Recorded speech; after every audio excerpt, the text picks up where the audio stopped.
Va a llegar el día cuando los reyes se arrodillen delante de Jesús y toda lengua confesará que Jesucristo es el Señor, para la gloria del Padre.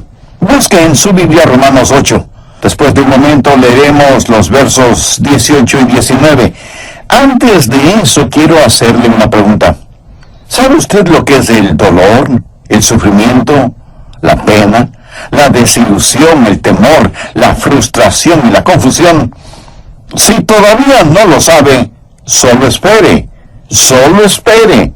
No crea que usted escapará.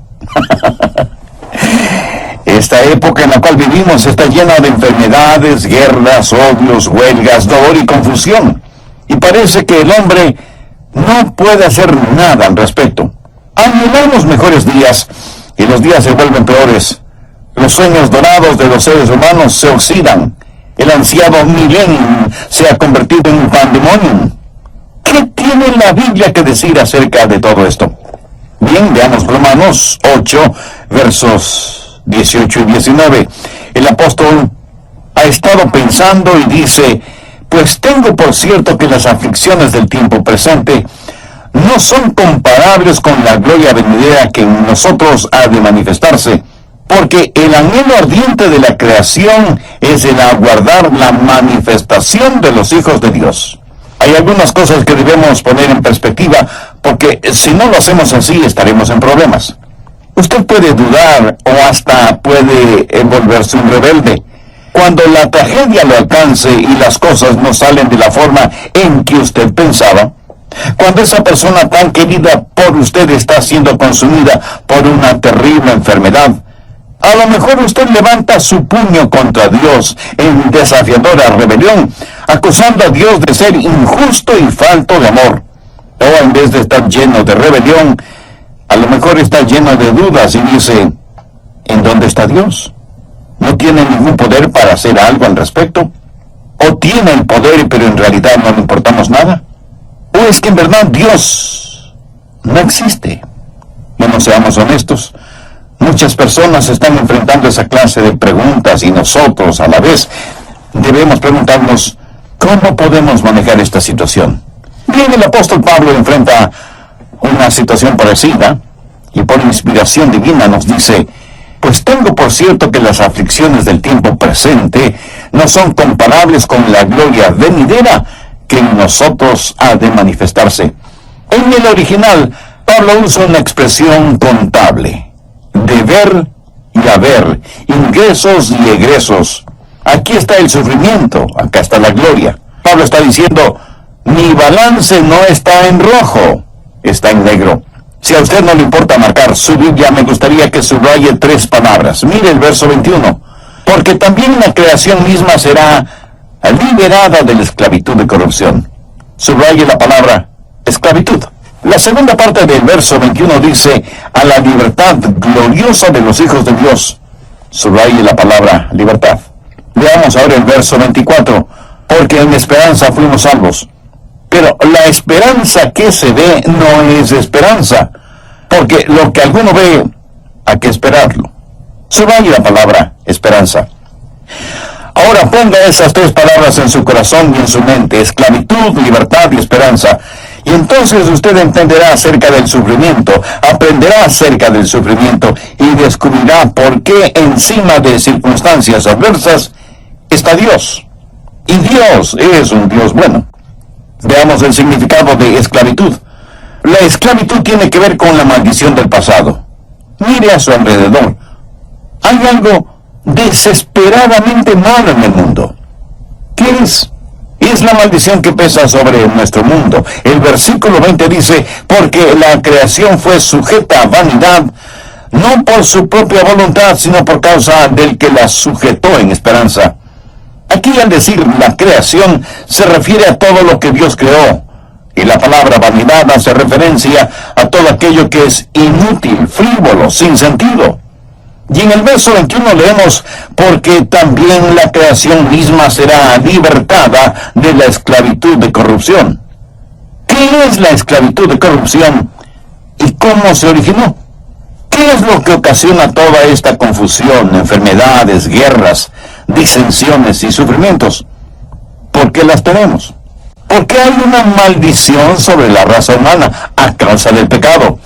Dios hizo un mundo perfecto, pero el pecado entró en el mundo. Adán pecó, y cuando pecó, arrastró con él a toda la creación. Y de inmediato surge una pregunta: ¿por qué Dios le permitió? Si Dios es un Dios bueno, ¿por qué permitió que Adán pecara? ¿Por qué Dios creó aún la posibilidad, la potencialidad de pecar? Pero ya que las cosas están como están, ¿por qué Dios no hace algo al respecto? Bien, pensemos sobre esto. Dios lo hizo todo, ¿verdad? El pecado es algo. Y algunos dicen, entonces Dios hizo al pecado. Si Dios es el autor de todo y el sufrimiento es algo, entonces Dios es el autor del sufrimiento. ¿Se da cuenta cómo trabaja nuestra mente? Pero cuando decimos eso, nos metemos en un problema. Antes de la creación no había nada, excepto Dios. El pecado es algo. Todas las cosas proceden de Dios, por lo tanto, el pecado procede de Dios. Antes no había nada, ahora hay maldad y dolor, llanto y sufrimiento. Entonces, estas cosas proceden de Dios. ¿Cómo Dios puede permitir tales cosas? Si somos honestos, tenemos que reconocer que esa es una pregunta difícil. Y de eso está hablando el apóstol Pablo, para que nosotros podamos entender este asunto del sufrimiento. Otra vez repito que Dios es el autor de todo. Y Dios lo hizo todo absolutamente perfecto. Hizo al hombre y a la mujer, y los puso en un medio ambiente perfecto. Y ese Dios perfecto les dio al hombre y a la mujer perfecta libertad.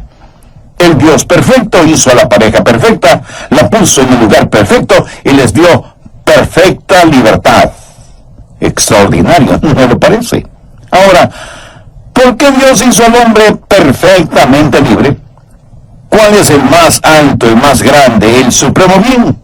El amor. Y Dios es un Dios de amor. Escúcheme, ¿de qué sirve el amor si no hay nadie a quien amar? ¿O no hay amor para dar y no hay amor para recibir? Una canción no es una canción hasta que alguien la cante. Una campana no es una campana hasta que alguien la haga sonar. El amor no es amor hasta que lo dé y lo reciba. Dios quiere amor. Por eso creó a Adán y Eva, para amarles y para que ellos le amen. ¿Pero por qué los hizo perfectamente libres? Porque el amor a la fuerza no es amor. Un amor forzado es una contradicción de términos. Dios tiene que darnos libertad para que podamos amar. Para poder escoger lo bueno, debemos tener la libertad de escoger lo malo. De lo contrario, la opción de escoger lo bueno no es opción de ninguna manera. Dios hizo al hombre y a la mujer perfectos, los puso en un perfecto medio ambiente, el jardín del Edén, les dio perfecta libertad para que tengan la libertad de escoger, y ellos escogieron el pecado, escogieron la maldad, y cuando hicieron eso, toda la creación cayó bajo lo que la Biblia llama la esclavitud de corrupción. En 1985 hubo un devastador terremoto en la Ciudad de México. Periodistas y reporteros de radio y televisión de todo el mundo fueron a cubrir ese evento, y las cámaras de televisión de la cadena informativa SIN, siglas en inglés de Noticias Internacionales Sindicalizadas, mostraban las imágenes de ese formidable desastre y ponían al final de cada informativo las palabras cortesía de SIN, SIN. Ahora escúcheme, en inglés la palabra sin significa pecado. Así que involuntariamente estaban diciendo que toda esa devastación que mostraban era por cortesía del pecado. Lo que está sucediendo en nuestro mundo es consecuencia del pecado. Vivimos en un mundo enfermo de pecado y el pecado es como un virus. Alguien dirá, bien, sabemos la causa. Adán pecó y arrastró a toda la creación con él. Y ahora toda la creación está bajo la maldición del pecado. Pero, ¿por qué Dios no hace algo al respecto? Porque qué Dios no interviene? ¿Por qué Dios sencillamente no mata al diablo y destruye la maldad? Después de todo, si Dios es Dios y tiene poder, Él puede hacerlo, ¿verdad? Buenas y aparentemente muy lógicas preguntas, ¿no le parece? Ahora escúcheme muy atentamente. Dios no puede destruir al diablo sin destruir la libertad. Y si Dios destruye la libertad, estaría destruyendo el amor. Y si Dios destruye el amor, estaría destruyendo el más alto y precioso bien. Es más, se estaría autodestruyendo. Si nosotros no tenemos la libertad de escoger lo bueno, entonces no somos libres. Por lo tanto, debe haber también la libertad de escoger lo malo. Ahora escuchen lo siguiente, que es muy paradójico. Para que Dios destruya lo malo, tendría que hacer lo malo, porque estaría destruyendo la capacidad del más alto bien, que es que sus criaturas escojan el amarle y el servirle. Entonces, ¿qué es lo que Dios va a hacer acerca del mal o del sufrimiento? Dios no va a destruirlo, Dios va a derrotarlo.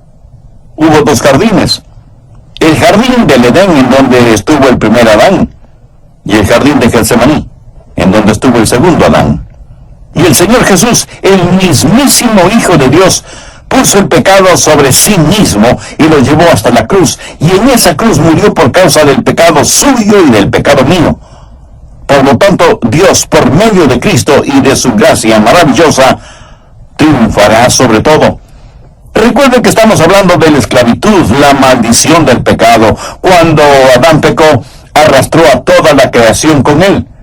¿Cuál es esa esclavitud de corrupción de que habla el verso 21? Permítame decirle lo que le pasó a la creación. ¿Quiere saber por qué los periódicos publican lo que publican? Porque hay una maldición. La maldición del pasado está sobre todas las cosas. Hay una maldición sobre el reino animal. Anote Génesis 3:14. Y Jehová dijo a la serpiente: por cuanto esto hiciste, maldita serás entre todas las bestias. La realidad es que no solo la serpiente fue maldecida, sino todo el reino animal. Y lo que muchos llaman la supervivencia de los más aptos, no es más que el gemido de la creación que está maldecida. Cuando Dios hizo la creación, puso a los animales en el jardín del Edén. No los puso ahí con la ley del colmillo y de las garras. Eso fue un resultado del pecado, porque el reino animal fue maldecido. El reino mineral está bajo maldición. Veamos Génesis 3:17. Y al hombre le dijo: por cuanto obedeciste a la voz de tu mujer y comiste del árbol de que te mandé diciendo, no comerás de él, maldita será la tierra por tu causa, con dolor comerás de ella todos los días de tu vida. Esa es la razón por la que tenemos todos esos problemas ecológicos que se han vuelto una gran preocupación política. Los desiertos, las tierras inservibles, los lugares erosionados, es porque Dios maldijo al reino animal, al reino mineral y al reino vegetal. Vea lo que dice Génesis 3:18. Espinos y cardos te producirá, y comerás plantas del campo. Este mundo, que debería ser un verdadero jardín del Edén, se ha convertido en un jardín de hierba mala. ¿Ha notado cómo crece la hierba mala en los jardines sin que nadie la siembre? Y qué difícil es hacer crecer vegetales. Pero no solo eso. Hay una maldición sobre la humanidad. El hombre debía haber tenido dominio sobre la tierra. ¿Por qué y cómo hizo Dios a Adán y Eva?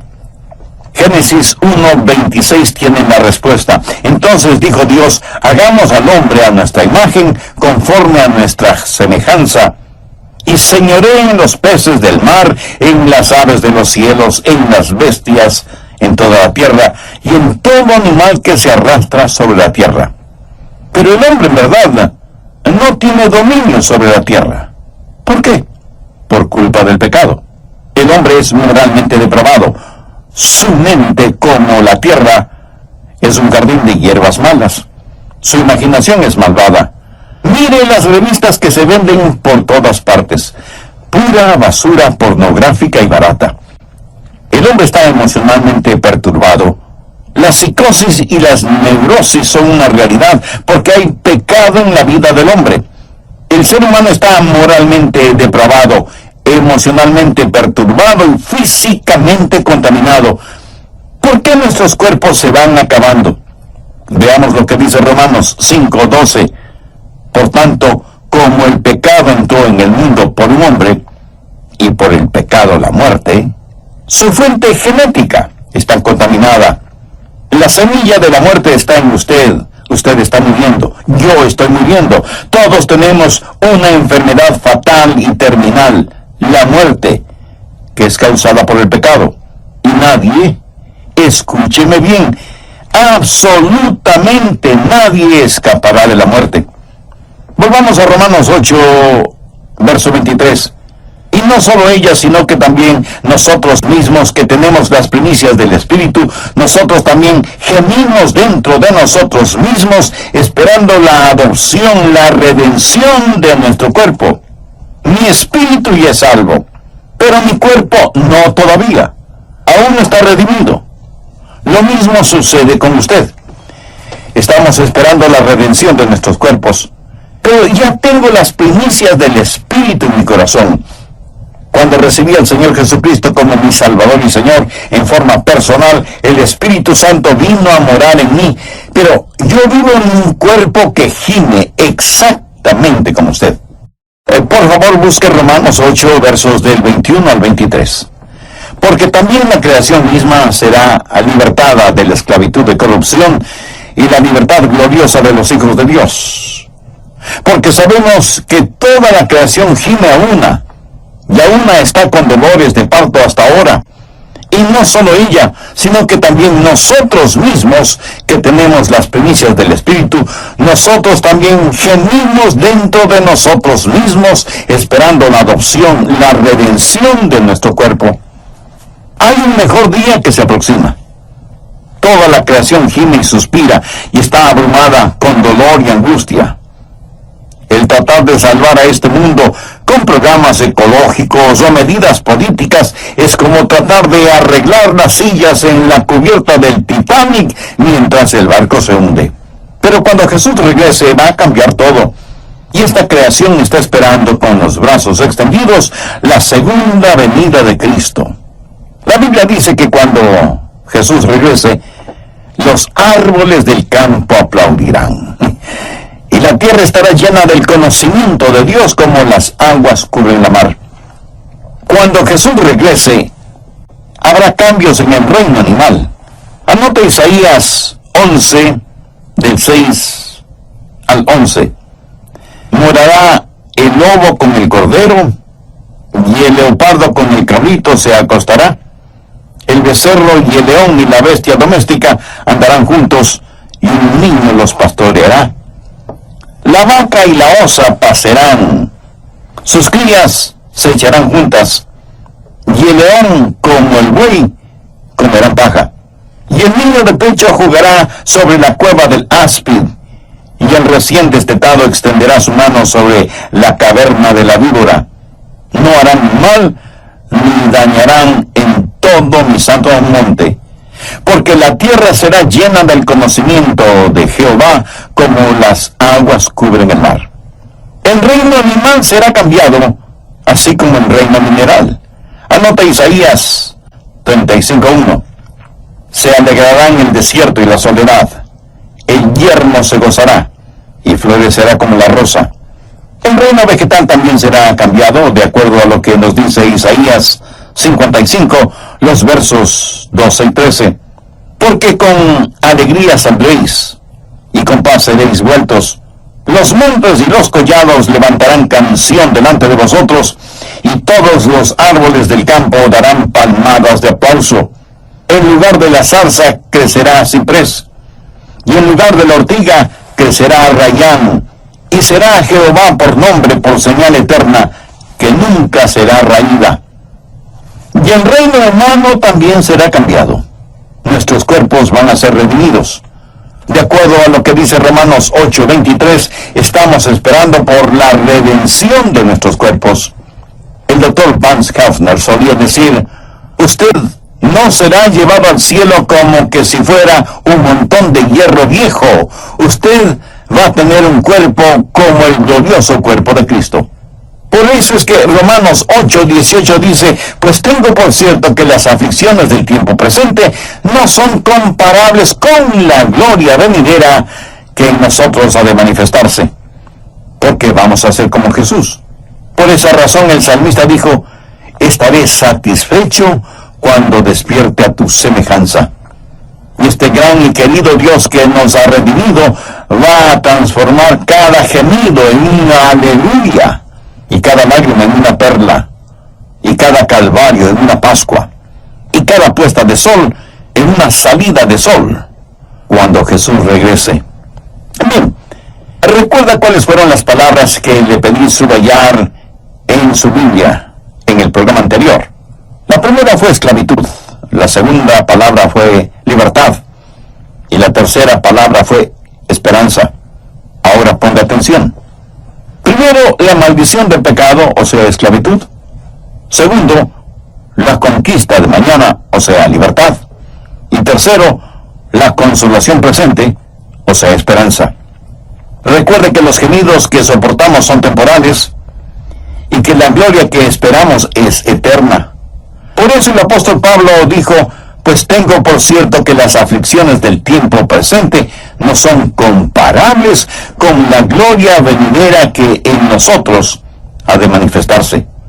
Hay tres gemidos que el apóstol menciona en este capítulo 8 de Romanos.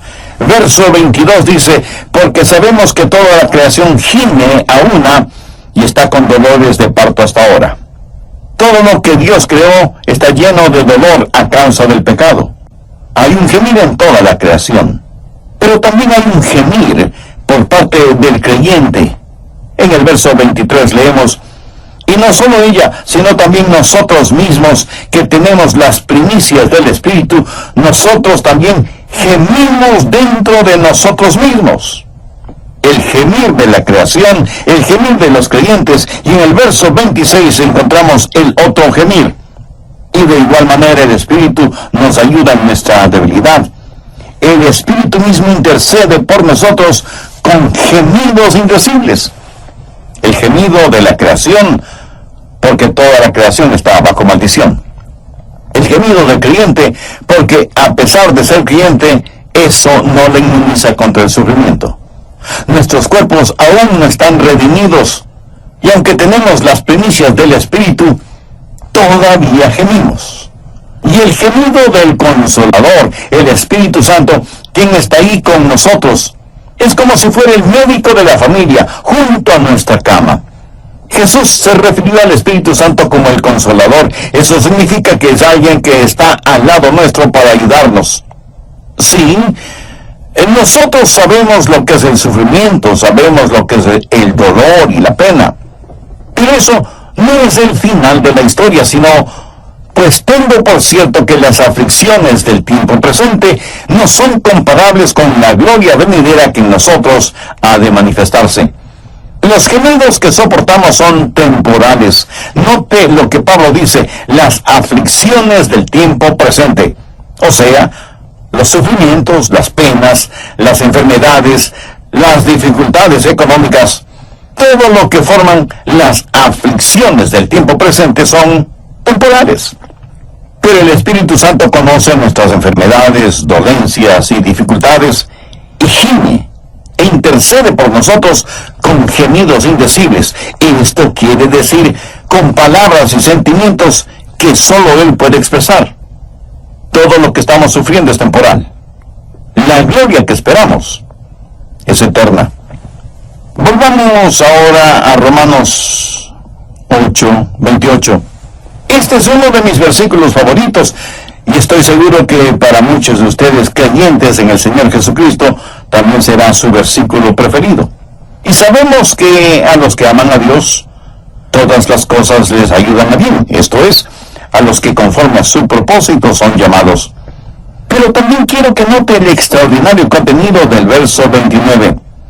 Porque a los que antes conoció también los predestinó, para que fuesen hechos conforme a la imagen de su Hijo, para que él sea el primogénito entre muchos hermanos. Por favor, subraye la palabra sabemos del verso 28. Habla de certeza absoluta. Saber algo sin dudas, sin vacilaciones ni titubeos. Tener el convencimiento de que para quienes aman a Dios, todas las cosas, aun aquellas que parecen negativas, serán para bien. Dios tuvo un hijo a quien ama profundamente, tanto que decidió tener muchos como él. Decidió tener una familia de hijos hechos a la imagen de su Hijo unigénito. Así lo determinó y así lo predestinó. Cada ser humano, comprado y redimido por la sangre de Cristo, finalmente será como Jesús. Y ni todo el poder del infierno podrá evitarlo, porque ya está predestinado. Ha notado que el contenido de los versos 29 y 30 está en tiempo pasado. Veámoslo. Porque a los que antes conoció también los predestinó, para que fuesen hechos conformes a la imagen de su Hijo, para que él sea el primogénito entre muchos hermanos. Y a los que predestinó, a estos también llamó, y a los que llamó, a estos también justificó, y a los que justificó, a estos también glorificó. Y alguien me dirá, un momento, pastor, hace poco usted dijo algo sobre la gloria que será revelada, o sea, eso es tiempo futuro. ¿En qué quedamos entonces? Tiene razón, pero lo que Dios está diciendo es que eso es tan seguro como que si ya se hubiera realizado. En mi mente y en mi corazón no hablo de esto como de algo que va a suceder, sino de algo que ya ha pasado, está hecho, está realizado, Dios lo ha predestinado. Y lo que ha sido decretado en el cielo no puede ser anulado ni en la tierra, ni en el infierno. Como hijos de Dios, si en realidad somos genuinos hijos de Dios, estamos predestinados para la gloria. Veamos desde el verso 31. ¿Qué pues diremos a esto? Si Dios es por nosotros, ¿quién contra nosotros? ¿De qué está hablando Pablo? Está hablando de sufrimiento, de dolor, de vicisitudes, y continúa diciendo, el que no escatimó ni a su propio Hijo, sino que lo entregó por todos nosotros, ¿cómo no nos dará también con él todas las cosas? ¿Quién acusará a los escogidos de Dios? Dios. Y ninguna falta puede condenarnos, y ningún enemigo puede destruirnos. Ahora, piensa en los sufrimientos. Pablo nunca los negó, por el contrario los enfrentó. Vean lo que dice desde el verso 35. ¿Quién nos separará del amor de Cristo? ¿Tribulación, o angustia, o persecución, o hambre, o desnudez, o peligro, o espada? Como está escrito, por causa de ti somos muertos todo el tiempo. Somos contados como ovejas de matadero. Pablo no dice que vamos a escapar de todas estas cosas, dice que en todas estas cosas. Verso 37. Antes, en todas estas cosas somos más que vencedores. Eso quiere decir que en los últimos segundos del juego anotará la canasta o el gol que dará la victoria a su equipo. No necesariamente. En todas estas cosas somos más que vencedores por medio de aquel que nos amó, por lo cual estoy seguro que ni la muerte, ni la vida, ni ángeles, ni principados, ni potestades, ni lo presente, ni lo porvenir, ni lo alto, ni lo profundo, ni ninguna otra cosa creada nos podrá separar del amor de Dios, que es en Cristo Jesús, Señor nuestro.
Él no está diciendo que como hijos de Dios no vamos a sufrir, pero dice que estamos predestinados para la gloria y que los sufrimientos del tiempo presente ni siquiera se pueden comparar con la gloria que será revelada en nosotros. La primera palabra, esclavitud, es la maldición del pecado. La segunda palabra es libertad, es la conquista de mañana.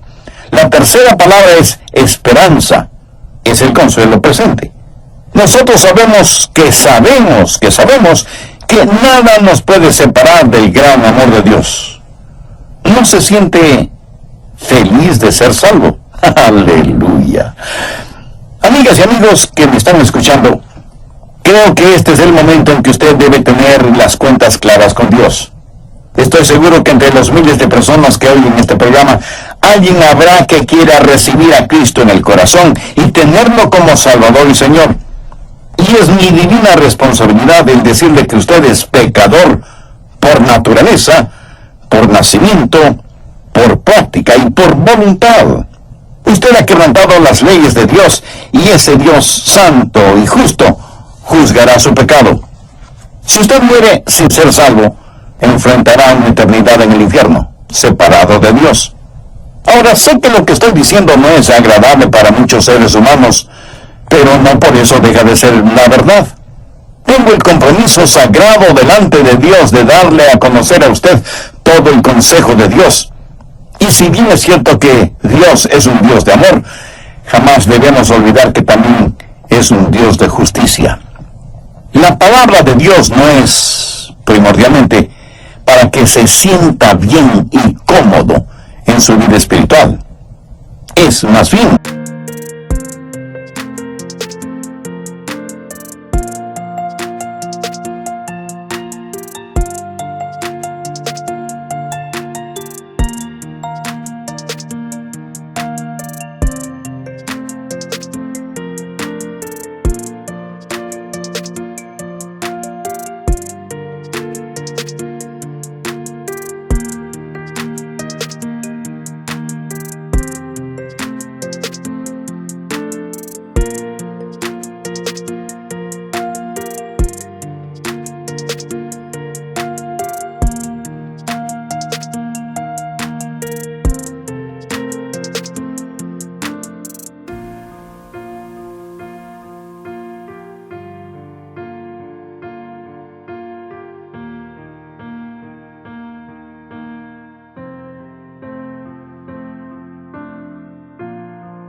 para que se sienta mal.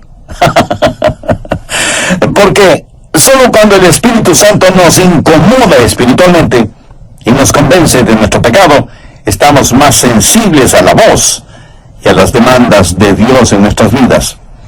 La Biblia dice que Dios no quiere que nadie se condene, que nadie se pierda. Por eso envió a su amado Hijo, el Señor Jesucristo, para que Él sea nuestro sustituto para pagar la culpa de nuestras transgresiones y darse como sacrificio en la cruz del Calvario. La palabra de Dios nos dice en 2 Corintios 5:21, al que no conoció pecado, y se refiere al Señor Jesucristo, por nosotros lo hizo pecado para que nosotros fuésemos hechos justicia de Dios en Él. Jesús llevó sus pecados y los míos a la cruz. Y ahí, al derramar su sangre, hizo expiación por nuestros pecados. O sea, Él ya sufrió en lugar nuestro, lo que nosotros debíamos haber sufrido como consecuencia de nuestras maldades. Él murió por usted. Y si usted acepta la muerte expiatoria de Jesús y por fe le recibe en su corazón como Salvador y Señor, le puedo asegurar con la autoridad de la palabra de Dios que Él le salvará, le predestinará y le guardará para su gloria. Si usted quiere hacer esa decisión espiritual ahora mismo, le invito a orar de la siguiente manera. Yo le voy a guiar en una breve oración, pero usted puede usar sus propias palabras y puede orar en voz alta o en voz baja, o si lo prefiere, puede orar silenciosamente en la intimidad de su corazón. Pero ore con fe, ore sinceramente y con convicción. Diga: querido Dios, gracias por amarme. Gracias por haber dado a tu amado Hijo para que ocupe mi lugar en la cruz del Calvario. Sé que soy pecador y estoy perdido, y lo que merezco es tu justo juicio sobre mí, pero vengo en busca de tu misericordia y de tu gracia. Señor Jesús, tú prometiste salvarme si confiaba en ti. Sí, confío en ti. Creo que tú eres el Hijo de Dios que moriste en la cruz para salvarme. Creo que Dios te levantó de entre los muertos y ahora resucitado estás en la gloria, a la diestra de tu Padre. Este momento, con sencilla pero genuina fe, te invito a que entres en mi corazón y seas mi Salvador y mi Señor. Te entrego el control de mi vida, perdona mis pecados, sálvame, límpiame, sáname. No espero ninguna señal sobrenatural y ayúdame a estar firme en tu palabra. Y porque tú moriste por mí, yo quiero vivir para ti. Ayúdame a que jamás me avergüence de ti, ya que nunca sea yo una vergüenza para ti o para tu palabra. Gracias por amarme, por perdonarme, por salvarme, por predestinarme para ser partícipe de tu gloria en la eternidad. Lo pido en tu santo nombre.